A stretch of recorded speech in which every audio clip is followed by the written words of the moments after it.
Do you ever think about this? Are you getting your money's worth when you fill your car's gas tank? Put another way, when you pay for 5 gallons of gas, do 5 gallons actually make it into your tank? And how do you know you're pumping premium instead of regular unleaded? 7 News investigator Gordon Dill has the surprising answer. And Gordon, the price at the pump isn't always what it seems. If I pay for 5 gallons of 93 octane, that's exactly what I expect to get. So our team looked at hundreds of inspection reports trying to pin down those places where you're not getting what you pay for. Very quiet. Melindia Dawkins is an Uber driver.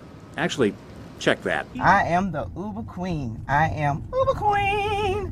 I am the best of the best. She's a scepter-wielding, sash-wearing, streetwise monarch holding court. Do I have to call you Your Highness? You can. In a hybrid Nissan. And few people in Greenville cover more miles more often. I drive 7 days a week, mornings and nights. I do about 5 hours in the mornings in the daytime, and the rest is at night. For Uber drivers like the Queen and for all of her subjects, every gallon of gas is a critical part of the royal budget, an expensive item almost entirely fueled by trust. We get calls like this all the time. Something like, my car holds 12 gallons and I was charged for 13. Or I got something other than gas in my tank, like water, which can ruin the engine. The question is, who's holding these gas stations accountable? Check for purity, check for any type of contaminants, and then check for the quality. This room reeks of gasoline. It's the Columbia lab where Department of Agriculture chemists take samples in soda bottles and plastic cans. They test the octane, look for gas that's contaminated with dirt or water. This is actually exactly when it's on zero. And test to make sure you got as much gas as you paid for, touring the state with this highly calibrated $700 bucket that holds 5 gallons of gas. When this balance hits exactly zero, it's exactly 5 gallons. And we just check to make sure that the fuel that you're purchasing at the gas station is actually is what the labeling indicates. So we looked at more than a year's worth of lab results, enough time for every pump in the upstate to be inspected at least once. And the numbers show the average gas pump is surprisingly accurate. In the 15 months from the start of 2015 until this April, 392 upstate pumps failed inspection.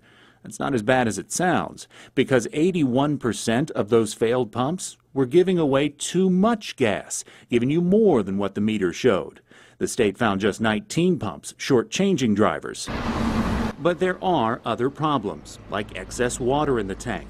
Only one station in the upstate had that problem at 2 pumps in Central. The meter on the premium grade at this Greenville station kept moving even after the pump stopped.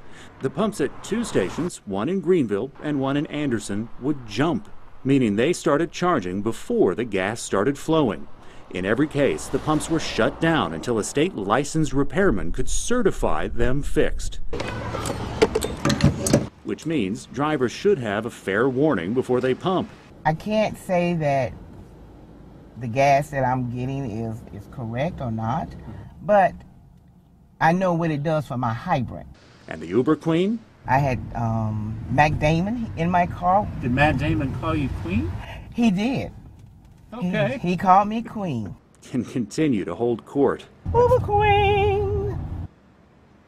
These red tags should be your first clue. If you see one of these hanging from a gas pump, that pump just failed a state inspection. And keep in mind, that's the only real punishment these stations get. There is no fine for selling the wrong gas or not selling enough. The state takes the position that simply shutting a pump down is punishment enough. All right, Gordon Dill reporting. If you want to see a complete listing of the stations that failed the state inspection, we have it for you, and it's online right now. Look for our story tonight on WSBA.com under the Investigations tab.